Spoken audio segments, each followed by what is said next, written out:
인류 최초입니다. 인도가 달 남극 착륙에 성공했습니다. 바로 전문가 모시고 이야기 나눠보겠습니다. 강성주 국립과천과학관 천문우주팀 박사 나와 계십니다. 네, 박사님 어서 오십시오. 네, 안녕하십니까. 참 인도가 요즘 여러 가지로 주목을 받네요. 우주에서 기록 세운 겁니까? 이번에 그 달 남극 착륙 성공 어떤 의미로 봐야 되나요? 네, 인도가 미국, 러시아, 중국에 이어서 전 세계 네 번째로 달 착륙에 성공을 했고요. 네. 그리고 달 남극에 착륙을 성공을 한 것은 이번이 최초입니다. 인류 최초가 되었습니다.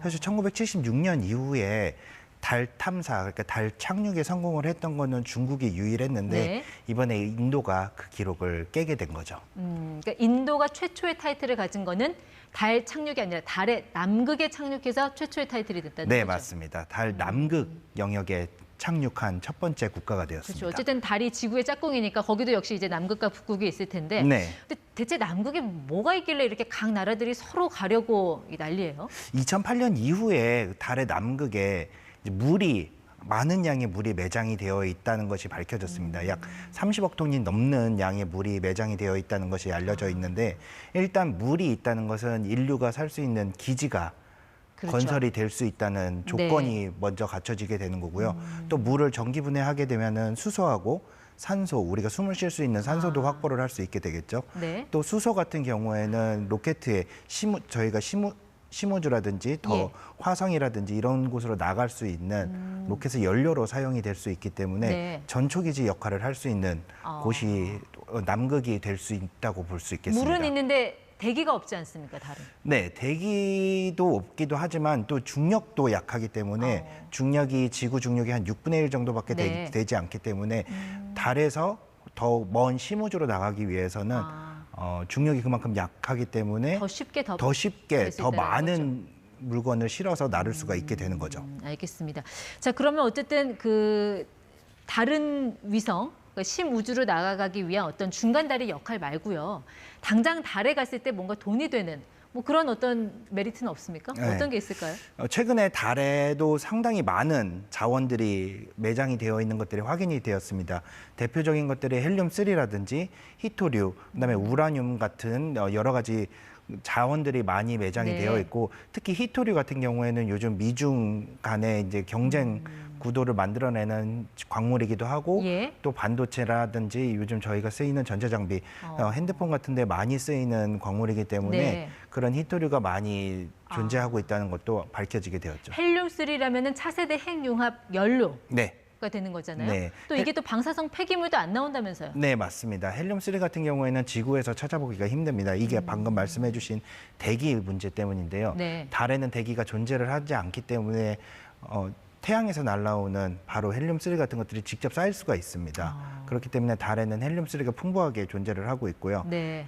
그런 것들이 이제 나중에 핵융합 원료로 예. 사용되게 됩니다. 박사님 말씀 들어보면서 이렇게 행복 회로를 굴리다 보니까 참 지구만 바라보는 달의 존재가 세상 고맙게 느껴지는데 저런 자원들의 소유권은 누가 갖게 되나요? 일단 깃발 꽂으면 그 사람이 임자인가요? 사실 그렇게 되면은 좋은데 그렇게 될 수는 없고 만약에 그렇게 된다면 우주 강국이 계속적으로 선점을 해 나갈 수밖에 없기 때문에 외기권의 탐색과 이용은 전 인류의 이익을 위해서 수행되어야 한다는 우주 조약이 네. 사실은 있습니다. 1967년도에 되어 있는데 이것을 바탕으로 이제 미국과 중국의 한 축들이 네. 서로 여러 국가들과 연합을 해서 자기네들만의 이제 방식으로 그다음에 규정으로 뭔가를 선점을 하기 위해서 서로 노력을 하고 있다, 서로 경쟁을 하고 있다 이렇게 볼 수 있을 것 같습니다. 그럼 우리나라의 달 탐사는 지금 한 어디쯤 왔다고 봐야 되나요? 일단은 우리나라 달 탐사선인 다누리호가 지구 주위를 많이 돌고 있죠. 지난해 들어갔죠? 지난해 12월에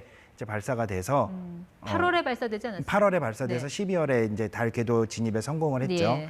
그리고 지금 한 2,000회 넘게 달 주위를 돌면서 관측을 하고 있고 차세대 발사선이 이제 2030년도에 개발이 되면은 네. 이제 그 이후에 우리나라도 차세대 달 착륙선을 보낼 수 있을 예정입니다. 근데 지금 다누리호는 그 주변을 도는 궤도선이고 네. 아직까지 우리가 달에 착륙한 건 아니잖아요. 네. 우리는 언제 좀 달에 착륙할 수 있을까요? 현재 계획으로는 2030년도에 차세대 발사체 누리호 다음에 발사체를 개발을 할 예정이고 네. 그 발사체를 이용을 해서 2032년 예. 경에 우리나라도 달 탐사선, 달 착륙선을 보낼 예정입니다. 근데 돌이켜 보면 미국은 1969년에 사람을 태워서 이제 달에 보냈는데 우리는 이제 그 달 궤도선에 안착을 한 거면 네. 그 시간적 격차, 이 기술적 격차가 상당할 것 같은데 이거 어떻게 빨리 따라잡을 수 있을까요? 사실 기술적 격차가 벌어져 있는 거는 현실이고요. 하지만 그 격차 자체도 많이 지금 줄여 있는 상태입니다. 그렇기 때문에 우리나라도 전 세계에서 7번째로 우리나라가 스스로 발사할 수 있는 발사체를 가진 국가가 되었고요. 네. 또 8번째로 이제 달 탐사선을 보낸 국가가 되었기 때문에 네. 충분히 다 따라잡을 수 있지 않을까 그렇게 생각을 합니다. 네, 새로운 블루오션으로 떠오른 달 이야기 들어보니까 참 박사님 같은 천문학자가 이제 우대받는 세상이 올 것 같은 그런 느낌도 드네요. 네. 네, 강성주 박사와 함께했습니다. 오늘 나와주셔서 고맙습니다. 감사합니다.